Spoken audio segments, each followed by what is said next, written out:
मनोजवं मारुततुल्यवेगं जितेन्द्रियं बुद्धिमतां वरिष्ठं वातात्मजं वानरयूथमुख्यं श्रीरामदूतं शरणं प्रपद्ये। रामराज्य सेवाभावी संस्था फैजपूर यांच्या मार्फत आयोजित आजच्या या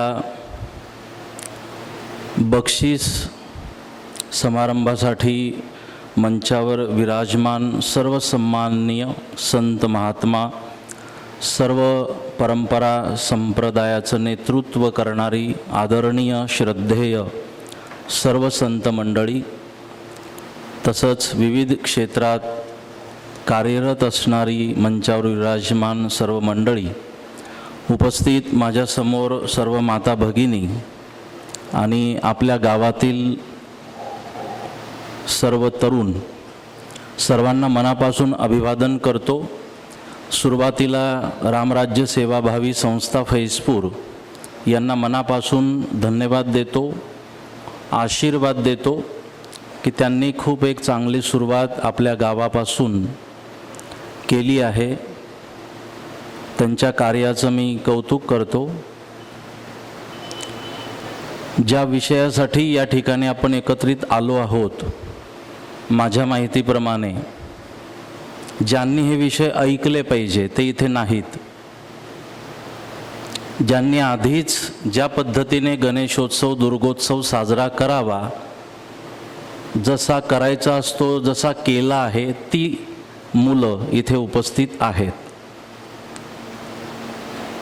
बाकीच्यांनी ठरवलंय की आपल्याला बक्षीस नाही आणि आपल्याला ते नको पण आहे। सगळे आटोपले आतापर्यंत आम्ही, आता फक्त आता रामराज्य सेवाभावी संस्था राहिली होती। यांना बोलले पण असतील सगळे, फिरत असताना हे सगळं मार्गदर्शन करत असताना बोलले असतील। मी वाक्य पण सांगतो तुम्हाला, मी लहानाचा मोठा आपल्याच गावात झालोय आणि मी फैजपूर व्यतिरिक्त पाणी बदलू देत नाही। विशेष फैजपूरचंच पाणी गाडीत असतं माझ्या प्रवासात। यांना म्हटलं पण असणार आता हे बाकी आहेत, हे राहिले आता। अशी सगळी फार विचित्र परिस्थिती या संदर्भात निर्माण झाली आहे, विदारक। खरं म्हणजे आज आम्ही ज्या पोटतिडकीने बोलतोय किंवा हा कार्यक्रम रामराज्य संस्थेने घेतला आहे, हे ज्यांनी ऐकावं ना ते कदाचित इथे नाहीत। आणि त्यांनी ह्यांना आधीच सांगितलं होतं, आम्हाला तुमचं बक्षीसही नको आणि तुमचा फुकटचा सल्लाही नको। मला असं वाटतं जर काही मुलांनी असं ठरवलं असेल, आम्हाला बक्षीस नको, आम्हाला हे तुमचं भाषण नको, तुमचे नियम नको, आम्हाला जसं आवडतंय आम्ही तसं करणार, असं जर काही मुलांनी आपल्या गावात ठरवलं असेल तर मला वाटतं आपल्याला ठरवायची वेळ आली आहे। आता आपण काहीतरी ठरवलं पाहिजे। कधीपर्यंत हे सगळं आम्ही सहन करणार? मी आतापर्यंत या शब्दात कधीच गावात बोललो नाही, पण दुर्गोत्सवात गणेशोत्सवात जिथे गेलोय ना तिथे मी कडक शब्दात बोललोय। कदाचित ती शब्द चुकीची असू शकतील, पण तेवढ्या तीव्र माझ्या वेदना आहेत। मी हेही बोललो की आम्ही आता आपल्याही मुलांवर जर नाही ऐकलं आणि आपल्या देवादिकांचा अपमान झाला तर आम्ही आता आपल्या मुलांवर आम्ही केस करणार, आम्ही गुन्हा दाखल करणार। दुसरं वाक्य माझं होतं, एवढ्या मोठ्या आवाजाचे डीजे आणून गावातली म्हातारी लोक आणि बालगोपाल मारायचं ठरवलंय का सगळ्यांनी? हे मी बोललोय, मला शब्द न शब्द माहीत आहे मी कुठे काय बोललोय, पण हे कशासाठी? आणि मी हे बोलत असताना मला तर काही मान सन्मान मोठपण पद ह्या काही माझ्या अपेक्षा नाहीत। आणि आता क्लिअर झालंय की मला मतही नको। आधी चर्चा व्हायची की महाराजांना मतं हवी आहेत.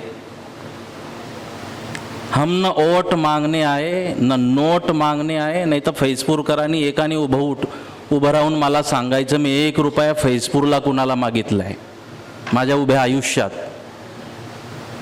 मी 2 संमेलनं ऐतिहासिक केली फैजपुरात, परंतु फैजपुरातून मला कोणी सांगावं, मी आग्रह केला 11,000 नाही तुला 21,000 द्यायचे. एकाने सांगावं मला फैजपुरातून, माझा अधिकार आहे फैजपूरवर. पण मी कधी ती अपेक्षा केली नाही. मी मान सन्मानाची अपेक्षा केली नाही. मी कधीच महामंडलेश्वर बनून तुमच्या शोभायात्रेत आलो नाही का मंडळात आलो नाही. एखाद्याने सांगावं मला मी दक्षिणा दिली आहे तेव्हा महाराज आलेत. मला वेगळ्या त्या अपेक्षा नाही. हम न वोट मांगने आए न नोट मांगने आए न सपोर्ट मांगने आए. हम तो बस आप में जो खोट है ना वो मांगने आए. आमचं बोट त्याच्यावर आहे. मला काही दुसऱ्या अपेक्षा आपल्या कुणाकडून नाही आहेत. कारण की तुम्हाला फक्त दुर्गोत्सव आणि गणेशोत्सव आला ना की ती चर्चा तुमच्या कानावर असते किंवा तुम्ही ॲक्टिव्ह असता. वर्षभर आम्ही हेच करतोय. आमचा काही पार्ट टाईम जॉब नाही आहे, हा फुल टाईम जॉब आहे. पूर्ण वेळ आमचं या गोष्टींसाठी आम्ही खर्ची घालतोय. सध्याची परिस्थिती, आता मी धानोऱ्याहून आलो आहे म्हणून मला 1 तास उशीर झाला आणि मी 12 वाजेला फोन करून सांगितलं पण की 1 वाजेची वेळ आहे, मला आठवण आहे, पण मला 1 तास उशीर होऊ शकतो. कारण मी 11 वाजेला मंदिरातून निघालो, जायला 1 तास लागतो. तिथं बैठक होती 1 तासाची आणि मग तिथून मी निघालो. धानोऱ्याला दुर्गा विसर्जनाच्या दिवशी आपल्याच मंडळांची कोळी समाज आणि गुजर समाज दोघांची अशी भांडणं झाली. दुसऱ्या दिवशी परत भांडणं झाली. कुऱ्हाडीने वार केलेत आम्ही एक दुसऱ्यावर, हिंदूने हिंदूवर. मी नाही म्हणत कोळी लोकांनी गुजर लोकांवर, गुजर लोकांनी कोळी लोकांवर लाठ्या हल्ल्या केल्या. आम्हाला तो कोळी आणि गुजर नाही दिसत, आम्हाला तो प्रत्येक हिंदू दिसतो. 4-5चे पाय कापलेत कुऱ्हाडीने. 15 जण तिकडचे 15 इकडचे पोलिसांनी उचलले. गावामध्ये कर्फ्यू लागावा याच्यासाठी परवा रात्रभर आणि काल रात्रभर मी जागी आहे धानोऱ्यासाठी. अनेक गावांमध्ये विषय सुरू आहे. आता तिथे जाऊन मी ग्रामसभा घेतली. त्या ग्रामसभेत दोघी समाजाच्या लोकांना बोलवून 1 तास मी तिथे बोललोय. मलाही भान नव्हतं मी काय त्यांच्याशी बोलतोय. मी त्या पद्धतीने बोललो. माझं बोलणं तुम्हाला पटलं असेल तर तुम्ही हे मागे घ्या आणि थांबवा अशी विनंती केली. दोघंही समाजाने मान्य केलं की ह्या चुका झाल्यात. आम्ही दोघेही समाज उपस्थित होते. दोघांनी ठरवलं की आता आपल्याला पुढे जायचं नाही.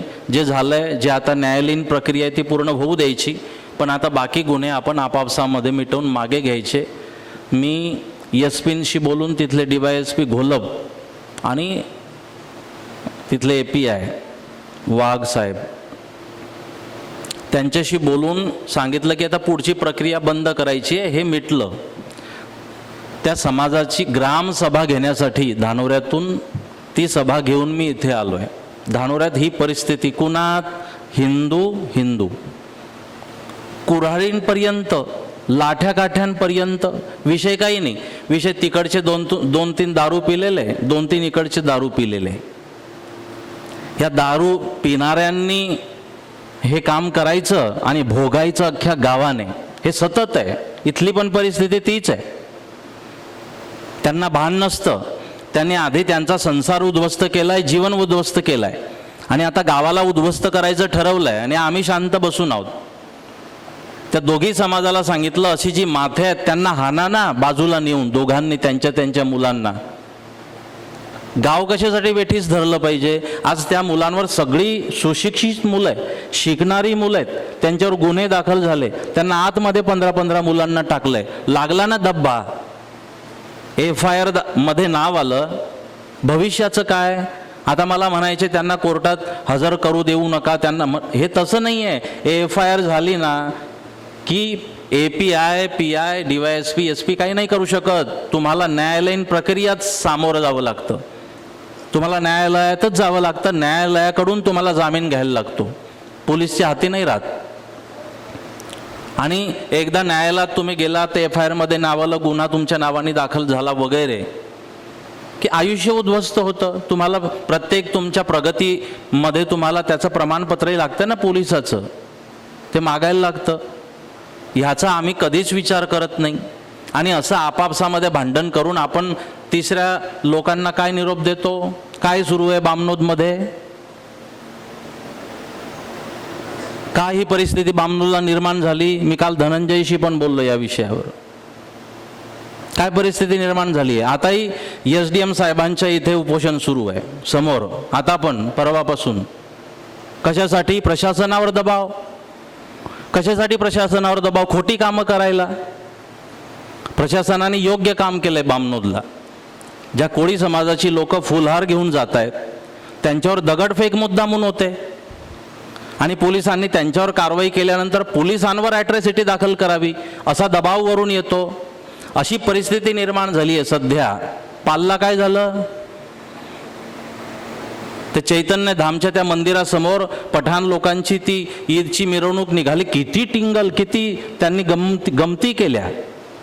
आपल्या मंदिराचं शिखर, ध्वजा, भगवी ध्वजा आणि त्याचे ते रील बनवलेत त्या हिरव्या झेंड्यासोबत. काय परिस्थिती आहे? तिथे जाऊन मी सभा घेतली. कशासाठी? की तो आश्रम कधी कुणाच्या विरोधात बोलत नाही आणि त्या आश्रमाविषयी जर असं कोणी करत असेल तर ते संत समाज खपवून घेत नाही. काय परिस्थिती निर्माण होते? लाल मातीला काय झालंय? लाल मातीला मिरवणुकीवर दगडफेक झाली आहे. आपल्या हिंदू पोरांवर. जर तुम्ही आता इथे किनगाववरून येत असताना मला किनगावचा फोन आला. किनगावला आपल्या मुलांमध्ये भांडणं झाली आहेत. पोलीस स्टेशनपर्यंत ती भांडणं जात आहेत किनगावला. काल शोभायात्रेतला विषय, विसर्जन मिरवणुकीमध्ये सावद्याला भांडणं झाली. आपल्या गावात गणेशोत्सवात मी बघितली, तुकाराम साक्षी आहे, मी चौकात उभा आहे गणेशोत्सवाच्या मिरवणूक मध्ये. मला तर हे पहिल्यांदा अनुभवायला मिळालं. फैजपूरचा एखादा तरुण येऊन आधी प्रणाम करतो आणि नंतर बोलतो. हे संपलंय. मी चौकात उभा आहे सगळी कामं टाकून. माझं गाव आहे. कदाचित माझं दुर्लक्ष झाल्याने माझ्या गावात असं होत असेल म्हणून मी पगडी बांधून चौकात उभा आहे तुमच्या सोबत. मला जिल्हा बोलवायला तयार आहे. मी गाव नाही सोडलं दुर्गा उत्सवाच्या वेळी आणि गणेश उत्सवाच्या वेळी. मी गाव नाही सुधारू शकत. मी काय बाहेर जाऊन सांगणार, उपदेश करणार? माझ्या समोर मंडळ भांडण करत होती धनंजय शेठ रेस्टॉरंटच्या समोर. नंबरवरून पकडापकडी. आपण काही बोलायचं त्याच्यात आवाज यायला तयार नाही, कुणी ऐकायला तयार नाही. तुकाराम मला सांगत आला तिथे की अशी भांडणं सुरू आहेत म्हणून. मी तिथे उभा आहे. काही तुम्हाला घेणे देणे नाही. कोण महाराज, काय, ह्याला काय कामं आहेत? मला हेही माहीत आहे. जेव्हा मी बोलत होतो ना मोठी मूर्ती आणायची नाही, चुकीची आहे, तेव्हा चर्चा मी बोलत असताना पण झाली की आता हे म्हणतायत ना मोठी आणायची नाही, आता आणखी 20 फुटाची आणायची आपण. ही पण मानसिकता आपल्या गावात आहे आणि मला त्याचं काही नाही.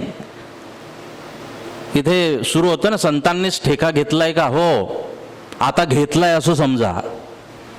बाकीचे अनेक ठेके घेतात ना, तर देवी देवतांचा अपमान आता आपल्या परिसरातील संत होऊ देणार नाही. हा ठेका आजपासून घेतलाय असं समजायला तुम्हाला हरकत नाही. आणि आम्ही आता हा ठेका घेतल्याशिवाय नाही ना सुधारणार. तुम्ही याच्यात बदल नाही होणार. ठेका घेतल्याशिवाय घ्यायलाच लागेल. कधीपर्यंत आपण विचार करणार? पोरं काय म्हणतील, विरोध होईल, टिंगल करतील, विरोध करतील. आम्हाला त्याचा फरक नाही. आम्ही ह्या वातावरणातच लहानाचे मोठे झालेलो असतो. हे अंगवळणी पडतं आमच्या.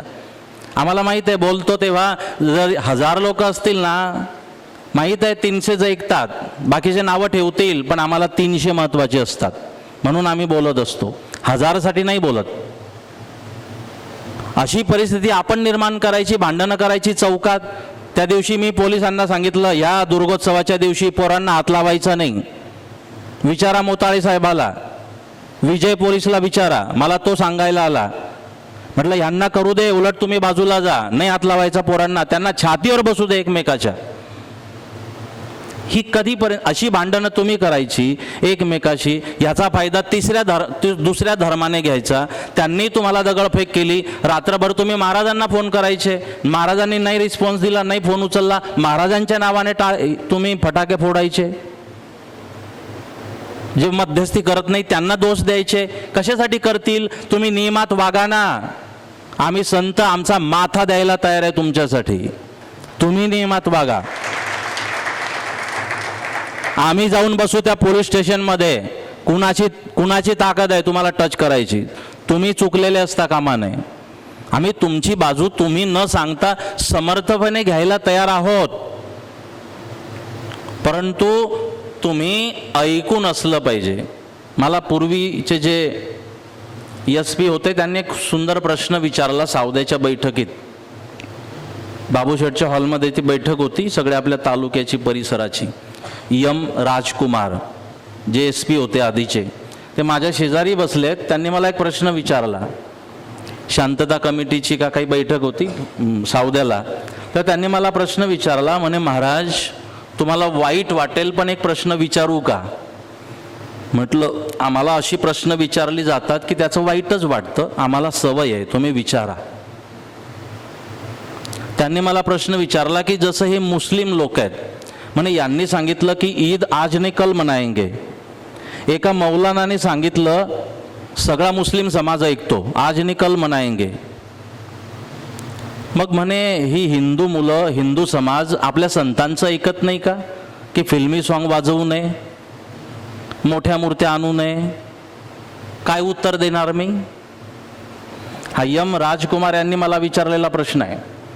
एखादा मुस्लिम मौलाना सांगतो आणि तसंच होतं. आपले हिंदू संत जेव्हा बोलतात का नाही आम्ही सिरियस घेत? काय काय स्वार्थ आहे संतांचा हे सगळं बोलण्यात? माझा काय स्वार्थ आहे मी एवढं कडक बोलतोय? यामध्ये आपल्याला प्राधान्य दिलं पाहिजे आपली संस्कृती, आपली परंपरा. ह्याच्याने मोठी मूर्ती आणून, मला तुम्ही साक्षी आहात फैजपूर्वाशी, गणेशोत्सवात 12 वाजेपर्यंत लाईट होती का गावात? उत्सवाचं वातावरण गावामध्ये. मी फोन केला, लाईटचं कारण काय? उत्सवाचा दिवस आहे.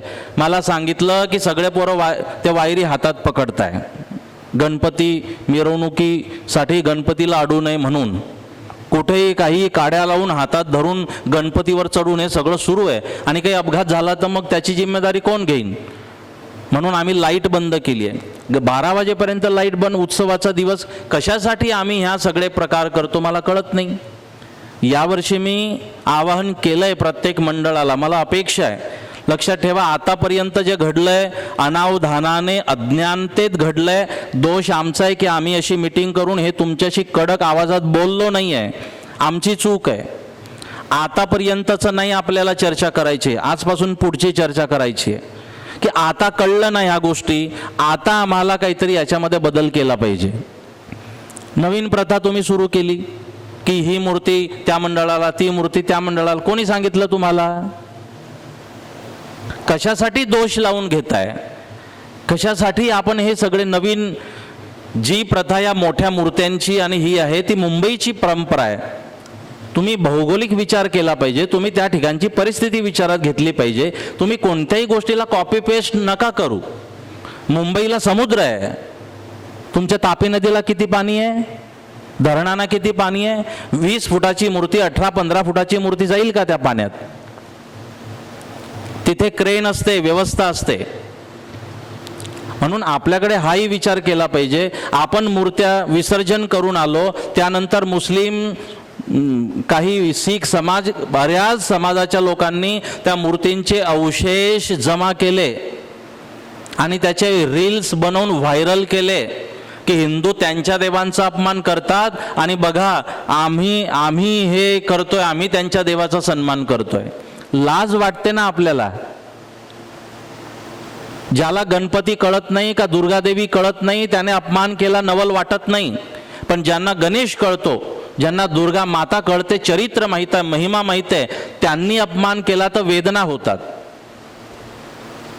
म्हणून आम्ही या गोष्टीचं जे गांभीर्य आहे ते लक्षात ठेवलं पाहिजे. हे सगळी पिणाऱ्यांच्या पासून सगळी सुरुवात होते. आता मी यावेळी दुर्गोत्सवात पण उपस्थित होतो. सुरुवातीला मी बघितलं प्रत्येक याच्यामध्ये ते सुरू आहे आणि 4-8 जण नाचत आहेत. कोण? तेच जे त्यांच्या मस्तीत आहे, ते जे जे जे जे पिलेले आहेत. आम्ही काहीच याबद्दल चर्चा करत नाही. आपणच अपमान करतोय ना. कदाचित मी जे बोललो की आम्ही गुन्हे दाखल करू ते वाईट वाटू शकतं, पण परिस्थिती तुम्ही आणली आहे. त्यांना कळत नाही, जे अपमान करतात त्यांना कळत नाही. त्या M.F. हुसेनला नव्हतं माहीत सरस्वती माता कोण, म्हणून त्याने नग्न चित्र काढलीत, अपमान केला आपल्या सरस्वती मातेचा. कारण त्याला नव्हतं माहीत सरस्वती कोण, तिची उपासना काय, तिचं महात्म्य काय, हिंदू समाज का सरस्वती मातेला पूजतो, त्याला नव्हतं माहीत. म्हणून त्याने केलं. पण आम्हाला कळते ना आमची आई कोण आहे. पण आम्ही सुद्धा त्याच्यासारखे झालो आणि अपमान केला. कशा पद्धतीने आम्ही ते विसर्जन करतो. माझ्या माहितीप्रमाणे मूर्तीला पकडून धरणारा तो जो असतो ना, तो पिलेलाच असतो आणि तोच बसतो तिथे.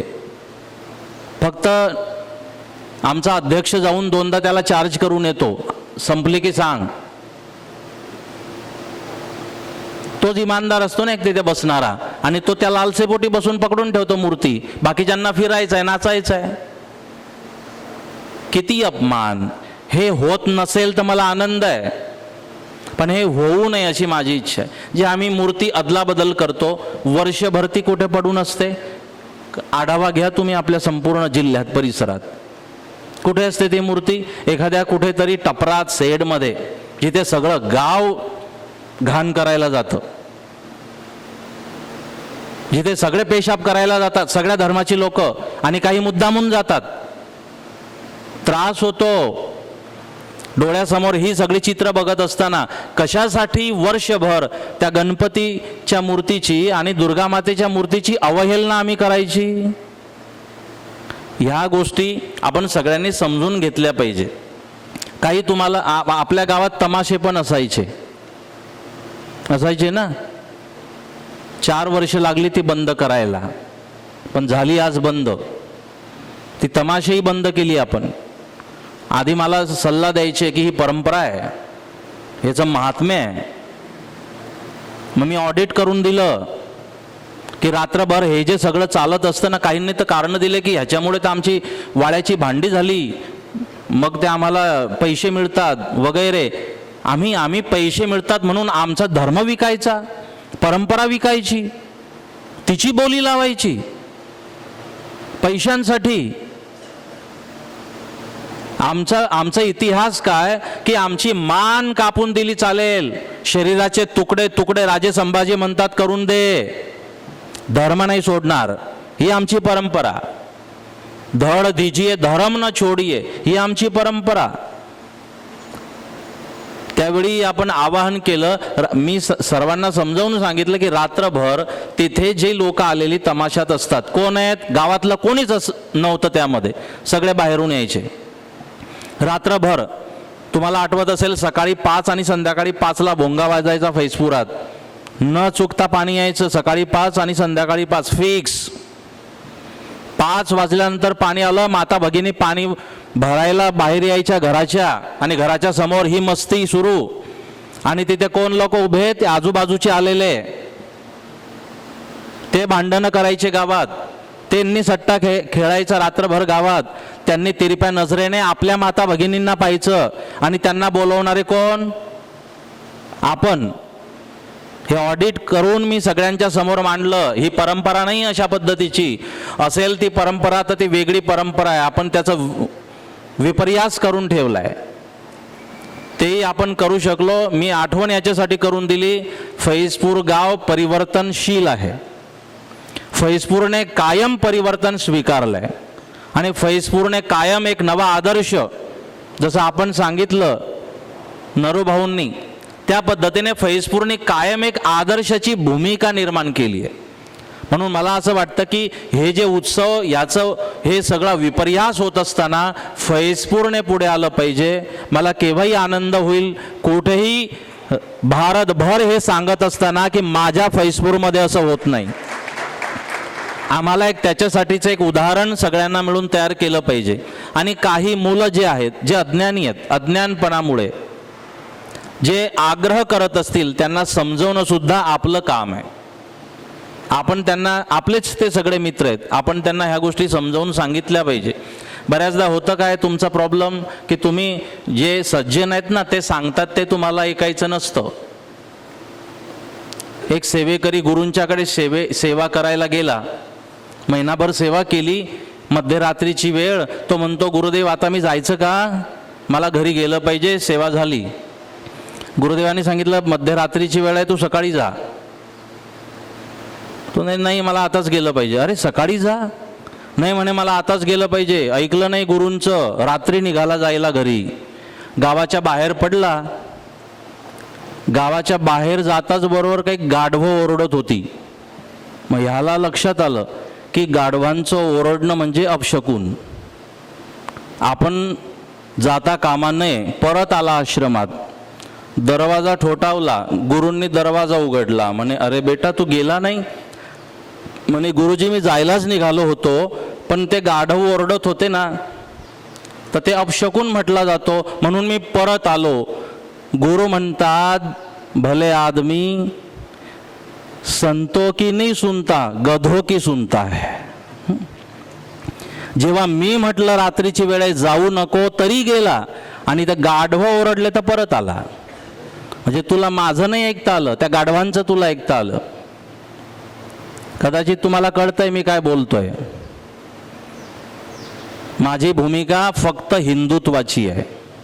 माझ्यासाठी कोणताही पक्ष महत्त्वाचा नाही, कोणती माझ्यासाठी जात समाज महत्त्वाचा नाही. माझ्यासाठी हिंदुत्व महत्त्वाचं आहे. आणि मी कुणाकडे कोणत्या जातीचा म्हणून, पक्षाचा म्हणून बघत नाही, मी त्याच्याकडे हिंदू म्हणून बघत असतो. मला ती दृष्टी दिली गेली आहे. म्हणून त्या नात्याने मी हे सगळं तुमच्याशी बोलतोय. येणाऱ्या ज्या समस्या आहेत फार विदारक आहे, फार परिस्थिती सध्याची गंभीर आहे.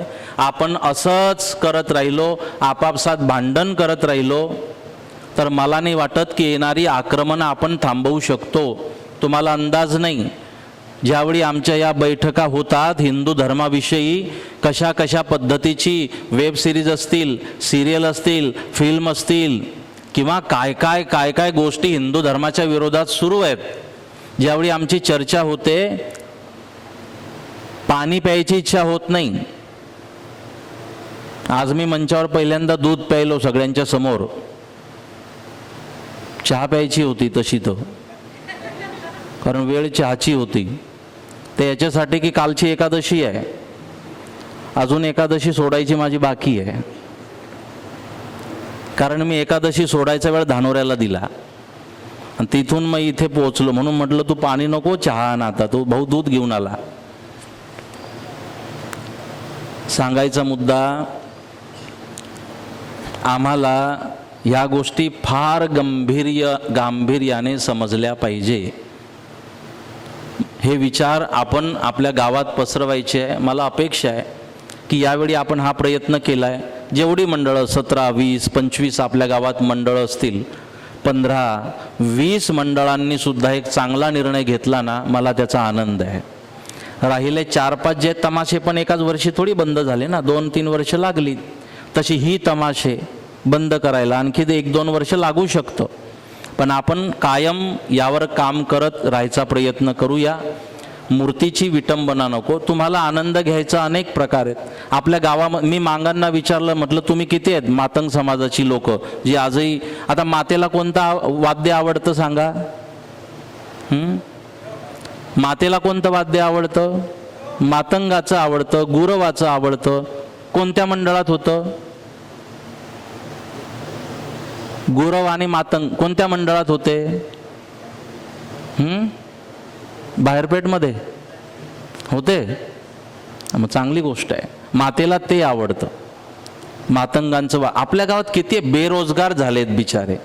मी तर मागे गमतीत म्हटलं की ते पिणारे असतील तर उलट प्यायला वेगळे पैसे देऊन वाजवा त्यांना म्हणजे त्यांना वाजवायची वेळ द्या. गावातला गावात राहील ना पैसा. मला सांगा, तुम्ही ऑडिट करा, गणेशोत्सवात आणि आपल्या दुर्गोत्सवामध्ये किती खर्च होतो, आपल्या गावाचा पैसा किती बाहेर जातो. किती करोडोने रुपये खर्च होतात आणि काय कामी येतो तो खर्च. गेला पाहिजे, कुणाला तरी आपण मजुरी दिली, पण चांगल्या कामात आपण तो खर्च करू शकतो ना पैसा.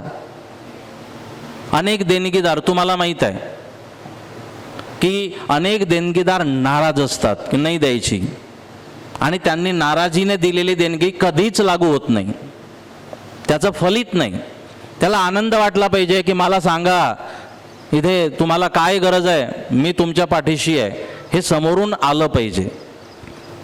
म्हणून आपण सगळ्यांनी अशी प्रयत्न करण्याची आवश्यकता आहे. माझी तुमच्या सर्वांच्याकडून अपेक्षा आहे. जास्त मी काही वेळ घेत नाही. मला जे बोलायचं आहे ते मुद्दे तुमच्या लक्षात आले की आपण आपल्याच देवी देवतांची कोणतीही विटंबना होणार नाही याची काळजी घेऊन आपण हे उत्सव साजरे करायचा सर्वांनी प्रयत्न करा. तुम्ही आनंद घ्या, तुम्ही उत्सव करा, पण फक्त जसं श्रद्धेय संभाजी भिडे बोललेत की आता गणेशोत्सव म्हणजे इव्हेंट झाले आहेत, ते काय चुकीचं बोलले. तसंच झालंय, आम्ही इव्हेंट केलाय. आमची साधना तप नाही राहिलं, हे आम्ही इव्हेंट केलेत. फक्त काय तयारी असते आमची, आगमन आणि विसर्जन. आणि मी निवेदन पण करणार आहे कलेक्टर साहेबांना पण की विसर्जन मिरवणुकीमध्ये मूर्तीची उंची ठरलेली पाहिजे, आणि जी मूर्ती विसर्जित केली जाईल त्याच मूर्तीला विसर्जन मिरवणुकीमध्ये येऊ दिलं पाहिजे, ज्या मूर्तीचं विसर्जन होईल. म्हणून एकदम आपण हे काय होईल माहिती आहे का, हे आपण नाही केलं तर एवढा उत्सव आपण साजरा करतोय, अतिरेक होईल आणि एक वर्ष असं येईल कोणी आता दुर्गोत्सव बंद गावातली आणि गणेशोत्सव बंद. एक वेळ अशी येईल अतिरेक अति करून सगळी माती, हे उत्सवच बंद पडतील. मग एकदम बंद करण्यापेक्षा आणि एकदम अतिरेक करण्यापेक्षा आम्ही एक योग्य पद्धतीने आमचं गाव एकत्रित यावं, समरसता वाढावी, प्रबोधन आपल्या गावामध्ये व्हावं, यासाठी आपण प्रयत्न करून हे सगळं केलं पाहिजे. डीजे तुम्ही आणा, ते काही माझे दुश्मन नाहीत. तुम्ही लिमिटेड आवाजात करा ना. ते आपल्या गावातली घटना आहे, तो मनोज राणे आगमनाच्या दिवशी त्याचा मुलगा बेशुद्ध पडला डीजेच्या समोर. अशा अनेक घटना आहेत. आणि तुम्ही पण कानात बोळे घातले होते की नाही विसर्जन मिरवणुकीच्या दिवशी. म्हणजे तुम्ही डीजे सांगायचा, तुम्ही कानात बोळे घालायचे. मी तर 4 पोरं लावणार होतो की ज्याने बोळे घातले काढते बोळे ह्याच्या कानातून, तेव्हा ह्यांना पण कळेल. आपण म्हणजे बोळे घालून तुम्हाला जे कपाशी घालून तुम्हालाही माहिती आहे ना की याचा त्रास होतोय, प्रत्येकाला त्रास आहे. मला सांगा आपल्या गावात कोण ज्येष्ठ आहे जे आपल्यावर खुश आहे, प्रसन्न आहे की तुम्ही चांगलं करताय म्हणून? कोण माता भगिनी खुश आहे? शेवटचा एक प्रश्न विचारतो आणि थांबतो. आपल्या गणेशोत्सवात, फैजपूरच्या दुर्गोत्सवात माता भगिनी का सहभागी होत नाही? तुम्हाला विचारतो, तुम्ही का सहभागी होत नाही?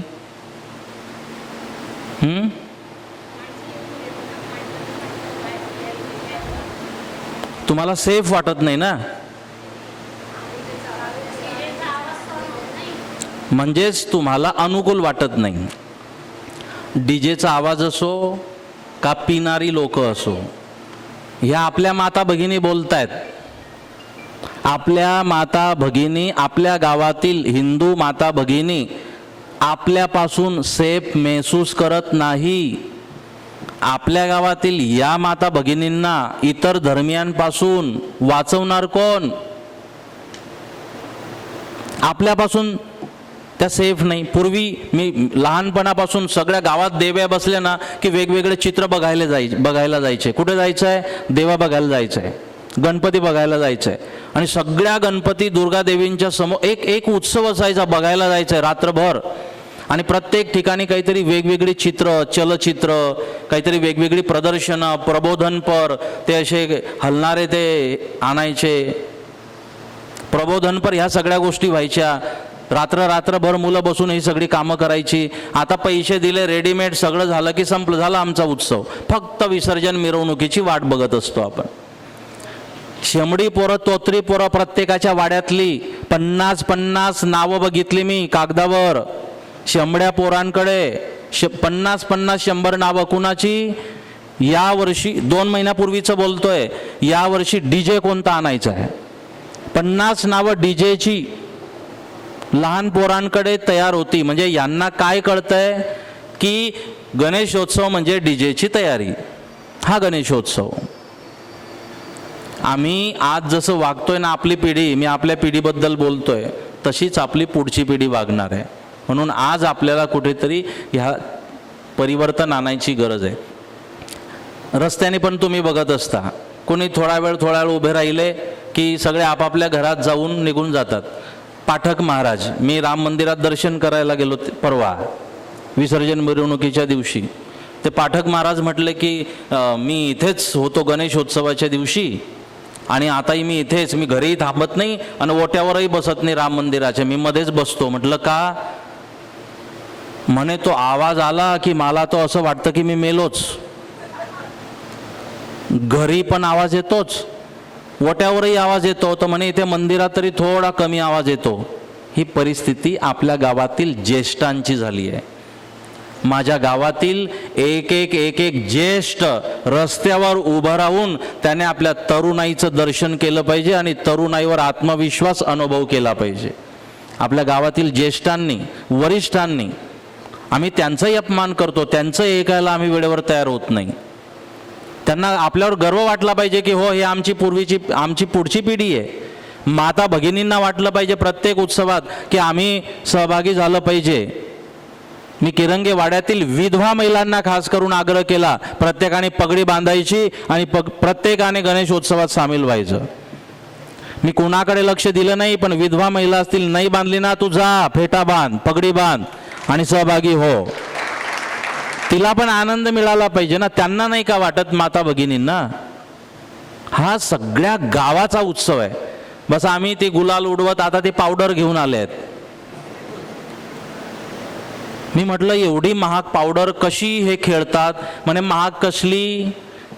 ही एक तर ती एक्सपायरी असते किंवा ती येते कोणती डुप्लिकेट कमी पैशात. मग माहिती आहे का, कळतं का तुम्हाला ती पावडर नाका तोंडात गेल्याने काय होईल?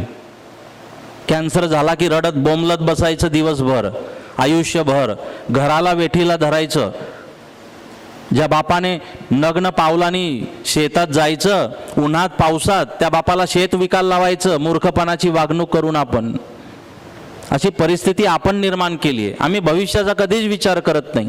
एखाद व्यक्ती आपल्या घरातला ॲडमिट असला ना, तो एक आजारी नसतो, सगळा परिवार आजारी असतो. जाऊन बघा एखाद्या आजारी व्यक्तीच्या घरी, नाही झोपत परिवार, नाही जेवण करत घरी, सगळं घर आजारी पडतं.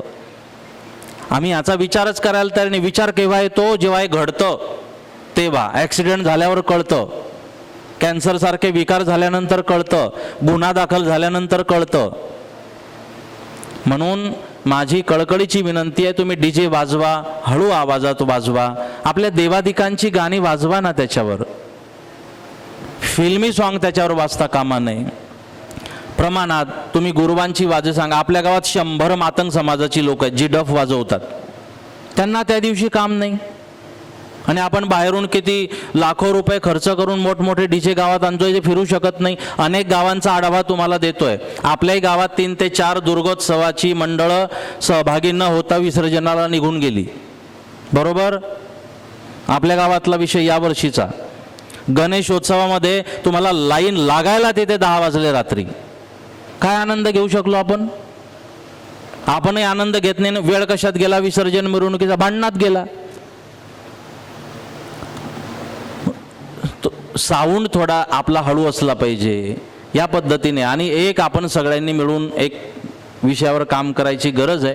त्याच्यामध्ये थोडं विवेक बुद्धीने आणि सामंजस्यपणाने आपण प्रयत्न करूया. चौकामध्ये जे होतं आहे ना प्रत्येक वेळेला, आता हे 2 उत्सव मी प्रत्यक्ष थांबून होतो. माझी हिंमत मागे झाली नाही. सुरुवातीची 2 मंडळं सोडून मी मागे गेलोच नाही. मला माहीत होतं माझ्याच गावची पोर आहे मागे, माझी हिंमत नाही झाली. एवढा आवाज होता. मी म्हटलं मला जगायची इच्छा आहे, अजून मरायची इच्छा झाली की आता नाही राहायचं, काही ऐकत नाही आपलं गाव. तेव्हा मी जाईल डीजे समोर उभा राहिला 1 तास. ही जी चौकातली भांडणं आहे ती भांडणं बंद झाली पाहिजे. आणि तुम्हाला सांगू का, प्रशासन कशासाठी इंटरफेअर करतं आपल्यामध्ये? पोलीस कोण तुम्हाला नंबर देणार आहे? हे कोण तुम्हाला लाईनमध्ये लावणार आहे? हे कोण तुम्हाला सांगणार आहे? मी हे DYSP आणि सगळ्यांसमोर बोलू शकतो, बोललोय मी यापूर्वी. जेव्हा शांतता कमिटीची बैठक आहे तेव्हा आपल्या गावातल्या लोकांनी बसावं. प्रशासनाचा काय संबंध येतो? हे कोण आपल्याला सांगणार आहे पुढे घे पुढे जा? आपण नियोजन नाही का करू शकत आपल्या गावाचं? हे चुकत असतील तर यांना आपण वेठीस धरलं पाहिजे. आपण वेठीस होता कामा नये. गाव एक असलं पाहिजे, गाव नियमात असलं पाहिजे. कुणाची काही ताकद नाही तुम्हाला टच करायची आणि खोटे उद्योगधंदे आपल्या गावामध्ये चालू देतील अशा पद्धतीने. आपण एक असलं पाहिजे. तुम्ही म्हणाल त्या प्रशासनाला करावं लागेल, हा त्यांचा धर्म आहे. म्हणून आपण या चौकातल्या विषयी पण एकदा सगळ्या जे मंडळाचे अध्यक्ष आहे, गणेशोत्सव, दुर्गोत्सव, त्या सगळ्या मंडळाच्या अध्यक्षांनी एकदा यावर बसा आणि त्यावर एक नियम आपण तयार करू. तो नियम सगळ्यांनी आपण बनवू ना, तो प्रशासनाने नाही बनवायचा, पोलिसांनी नाही बनवायचा, पोलीस स्टेशनने. तो नियम आपण बनवायचा आणि आपण सगळ्यांची काउन्सिलिंग करून सगळ्यांना समजावून सांगून आपण ते फॉलो करायचं. आणि असं दिसलं पाहिजे गावात चित्र की आता हिंदू समाज आणि हिंदू समाजाचं जे वैभव आहे, तरुणाई आहे आमची, ते आता एक झाली आहे. एक मेसेज समोर गेला पाहिजे. कारण काय काय कशा कशा घटना परिसरात होत आहे ना, मला माहीत आहे. आणि तुम्हाला तेव्हा फक्त या गोष्टी जाणवतात तेव्हा जेव्हा आपल्यावर बीतते तेव्हा. म्हणून ह्या गोष्टी वेळेत आपण कंट्रोल करणं आवश्यक आहे. आज थोडा वेळ झाला आहे आणि मला तरी वाटतं की होऊ दे. वेळ झाला ना, हा वेळ होऊ दे. पण हा जो वेळ तुम्ही मी खर्च करतोय ना इथे, हा वसूल झाला पाहिजे, वसूल होणार आहे. हे चिंतन आवश्यक आहे. मला खूप प्रसन्नता आहे की माझ्या गावातील मोठ्या संख्येने तरुण इथे उपस्थित आहे. आणि यापुढे ही सगळी सूचना, यावर्षी मी जास्त बोललो नाही कारण त्या पावत्या तुम्हाला यावर्षी बऱ्याच येणार होत्या असं मला माहीत आहे, रेडीमेड न मागता. कारण अनेक भावी आमदार आपल्या विधानसभा क्षेत्रामध्ये सध्या आहेत. आपल्या नगरपालिकेच्या निवडणुका येत आहेत. आणि ज्यांनी हे दिल्या ना मोठ्या मोठ्या मूर्त्यांना आणि डीजेला पैसे, मी त्यांची पण कान उघाडणी केली आहे, तुमचीच नाही. त्यांना पण दम दिला आहे. आणि गावात पण सूचना दिली आहे की देणगी देताना विचारपूर्वक तुम्ही देणगी दिली पाहिजे. नाही दिली चालेल, न दिल्याचं पाप असेल तर जनार्दन महाराजच्या डोक्यावर येऊ दे. नाही द्यायची देणगी कुणाला दारू पिण्यासाठी आणि 10 फुटाच्या वर मूर्ती आणण्यासाठी. हा संदेश समजा, आदेश समजा, जे समजायचं ते समजा. आणि माझा राग आला तुम्हाला तरी चालेल. आला का राग? पण येऊ दे अशी माझी इच्छा आहे. त्याशिवाय परिवर्तन नाही होत. आपण आपल्यासाठी हे सगळे नियम तयार करायचे आणि आपण हे सगळे फॉलो केले पाहिजे अशी माझी इच्छा आहे. एक फैजपूरचं जे नाव आहे, वैभव आहे फैजपूरचं, शैक्षणिक क्षेत्र बघा फैजपूर परिसरामध्ये किती वैभव मोठं आहे आपल्या परिसरामध्ये. सगळं आपल्या जुन्या लोकांनी, वाडवडिलांनी किती सगळ्या व्यवस्था आणि काय काय कशा पद्धतीचं वातावरण आपल्याला सगळ्यांना दिलं आहे. ऐतिहासिक शहर म्हणून आपलं ओळखलं जातं, पुण्यनगरी म्हणून ओळखलं जातं फैजपूर, संतांची भूमी म्हणून ओळखलं जाते सगळ्या सर्वार्थाने. आणि आपल्या गावात सौहार्द पण चांगलं आहे. सगळ्या मिरवणुकांमध्ये दगडफेक होत असेल, फैजपुरात नाही तुम्ही ऐकली अनेक वर्षांपासून, त्याला कारण पण असंच आहे, माझी तटस्थ भूमिका, आणि त्यांना पण माझा निरोप कायम असतो. कुणासाठी? तुमच्यासाठी. आणि तुम्ही आणखी नियमात राहिले ना, आम्हाला आवडेल तुमच्या सोबत मिरवणुकीमध्ये यायला, मिरवणुकीमध्ये उभं राहायला आणि तुमच्या सोबत उत्सव साजरे करायला. आपल्या माता भगिनींना पण वाटेल असं वातावरण आपण निर्माण करायचा सर्वांनी प्रयत्न करूया. आपलं गाव आपण ताब्यात घ्या, प्रशासन आपली सेवा करेल. आपण आपल्या नियमात राहा. आपण तिथे किती वाजेला गणपती उभे राहतील, दुर्गा माता मूर्ती उभी राहील, विसर्जन मिरवणूक कितीला काढायची, कितीला संपवायची, जरुरी नाही आहे ना की 12ची वेळ दिली तर आपण 12च वाजवायचे. इकडे मायबापाचे 12 वाजतात ना घरी. किती जीवित हानी होते प्रत्येक विसर्जन मिरवणुकीत प्रत्येक वर्षी, आकडा काढा तुम्ही. मग जीव देण्यासाठी हिंदू समाजाने अशा पद्धतीने विसर्जन मिरवणूक मध्ये जीव द्यावा, याच्यासाठी नाही ना छत्रपती शिवाजीने पुरुषार्थ केला, महाराणा प्रतापांनी केला. अशा पद्धतीने आपण मरावं विसर्जन मिरवणुकीत. मायबापाचा जीव मुठीत असतो जोपर्यंत आपण घरी येत नाही, अशी परिस्थिती निर्माण होते. म्हणून आपण याचं नियंत्रण आपण गावाने घ्या. निदान इथे आज जे विचार सगळ्या वक्त्यांनी मांडले, हे विचार ज्यांना ज्यांना आवडतायत पटतायत त्या सगळ्यांनी एकत्रित या. वाईट असलं की पटकन सगळे एकत्रित येतात, चांगलं करायला थोडा उशीर लागतो, यायला उशीर होतो. अशी परिस्थिती कायमच असते, ती आजची नाही. परंतु याचा अर्थ असा नाही आपण थांबावं, आपण सगळ्यांनी मिळून प्रयत्न करूया. बऱ्याच गणेशोत्सव दुर्गोत्सव मंडळाची तरुण मित्र या ठिकाणी उपस्थित आहेत. आपण सगळ्यांनी मिळून, आणि बदल आहे, यावर्षी कीर्तनं झाली, यावर्षी जागरणं झाली, यावर्षी प्रबोधनाची कार्यक्रमं झाली, यावर्षी फरक आहे. मी गणेशोत्सवात जे बोललो त्याचा फरक या दुर्गोत्सवात मला जाणवला. आणि माझं गाव माझं ऐकतं म्हणून मी बोलत पण असतो. जो हुशार शेतकरी असतो ना, तिथेच पेरतो जी सुपीक जमीन आहे. त्याला जर लक्षात आलं की ते पेरून उपयोग नाही आणि उगत नाही, तिथे तो पेरत नाही, तिथली विकून दुसरीकडे घेतो तो विकत. जिथे पण मी विकली नाही, मी हीच ठेवली, हिला सुपीक करून इथेच पेरणार. मला विश्वास आहे या जमिनीत मी जे पेरेन ते उगवून येईन. तुम्हाला या भावी तुमच्या संकल्पासाठी मी शुभेच्छा देतो. आपल्या सगळ्या तरुणांनी एक व्हा, एकत्रित या. आज संघटनाची गरज आहे. चारही बाजूंनी आर्य वैदिक हिंदू सनातन संस्कृतीवरती आक्रमणं सुरू आहेत. आपण असं भांडावं, आपण आपल्या देवाचा अपमान करावा, यासाठी अनेक जण प्रयत्न करीत आहेत. आपल्याला ह्या गोष्टी समजल्या पाहिजे. आपण एकत्रित या. आपण सुरक्षित नसू, आपली पुढची जी पिढी आहे ती कशी सुरक्षित असणार? जळगावला अनावधानाने तो मुलगा फोनवर बोलतो मुस्लिम व्यक्तीच्या दुकानासमोर. त्याला फोन आला, हॅलो, तो म्हणतो जय भोले, आणि जय भोले म्हणताच बरोबर 40 मुस्लिम तरुणांनी त्याला तिथे एवढा मार दिला, डोकं फोडलं, रक्तानी सगळं शरीर त्याचं भरलंय रक्तानी. कुठला विषय हा? जळगावचा. फक्त नमुना देतोय तुम्हाला.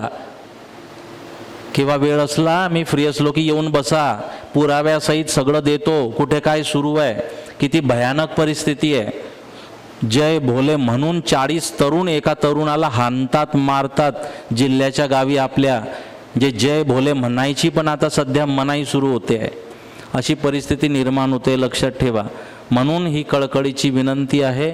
आणि पोट तिळकीचं हे तुम्हाला सर्वांना सांगणं आहे की आपण सगळ्यांनी यावर विचार करा.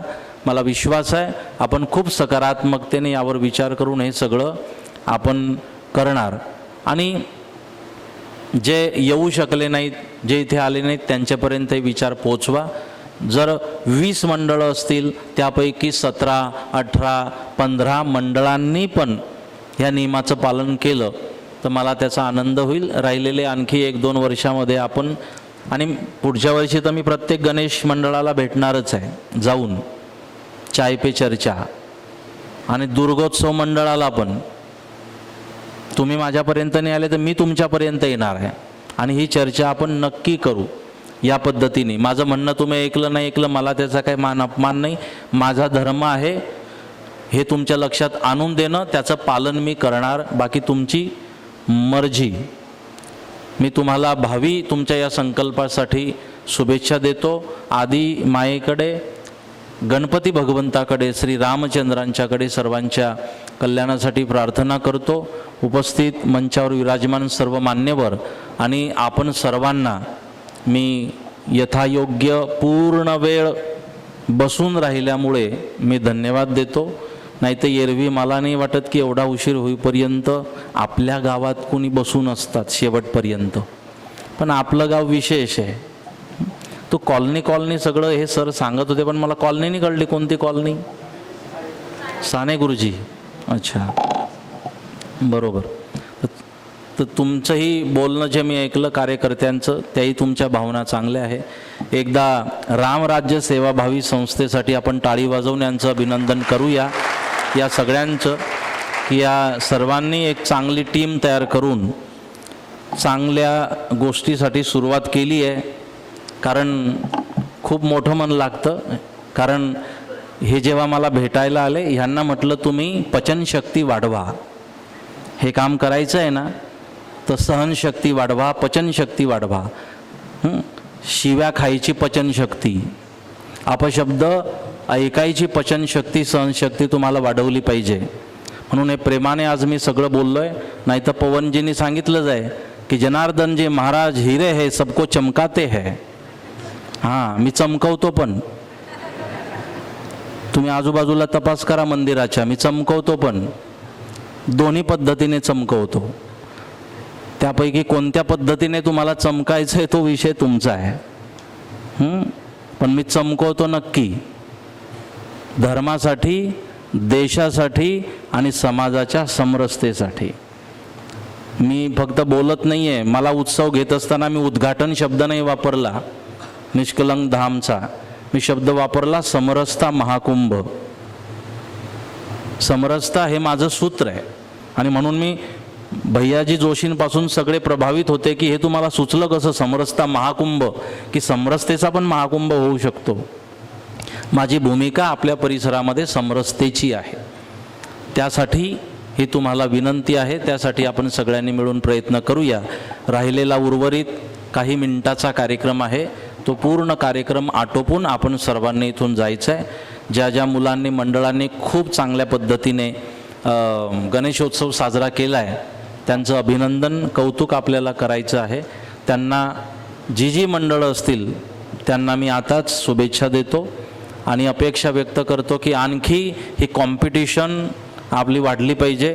पुढच्या वर्षी ही सगळी तयारी करण्याच्या पूर्वी रामराज्य सेवाभावी संस्था माझी पण भेट घेईल आणि या बक्षिसांची संख्या, बक्षिसाची रचना आणि निधी हे सगळं आपण वाढवायचा आणखी प्रयत्न करू. यावेळी मी पूर्ण वेळ देऊ शकलो नाही. याला आणखी प्रभावी, तेजस्वी करायचा आपण प्रयत्न भविष्यातही करू. रामराज्य सेवाभावी संस्थेला धन्यवाद करून थांबतो.